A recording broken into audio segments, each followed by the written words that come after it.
সভাপতি আমাদের প্রিয় বোন ডেইজি সাওয়ার,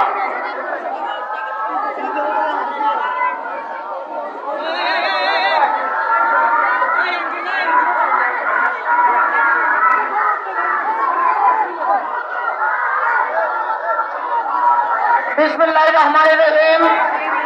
আজকের এই শান্তি সমাবেশের সম্মানিত সভাপতি আমাদের অত্যন্ত প্রিয় মোহাম্মদপুরের কৃতি সন্তান ফজলু ভাই, মঞ্চে উপস্থিত আছেন বাংলাদেশ আওয়ামী লীগের নেতৃস্থানীয় নেতৃবৃন্দ, উপস্থিত আছেন মোহাম্মদপুর কাউন্সিলর বৃন্দ, মহানগর আওয়ামী লীগের নেতৃবৃন্দ, যুবলীগ, যুব মহিলা লীগ, স্বেচ্ছাসেবক লীগ এবং আমাদের সকল নেতৃবৃন্দ, সবাইকে আসসালামু আলাইকুম।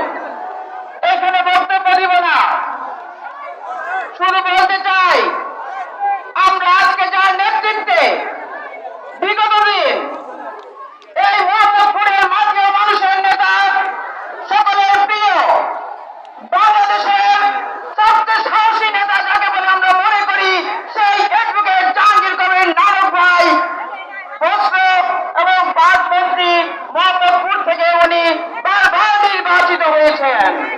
আজকে আমরা নানক ভাইয়ের নেতৃত্বে এই মোহাম্মদপুরে বিশাল জনসভা করছি। সেই জনসভা আজকে বিশাল জনসমুদ্রে পরিণত হয়েছে। আমি বক্তব্য দিবেন আমাদের জাতীয় নেতৃবৃন্দ।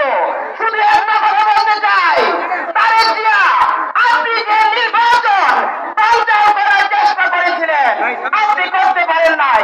মাননীয় প্রধানমন্ত্রী জননেত্রী শেখ হাসিনার নেতৃত্বে বাংলাদেশ এগিয়ে যাচ্ছে, আগামীতে এগিয়ে যাবে।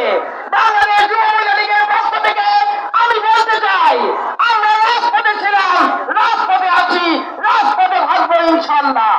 আমি শুধু একটি লাইন বলে বিদায় নিব।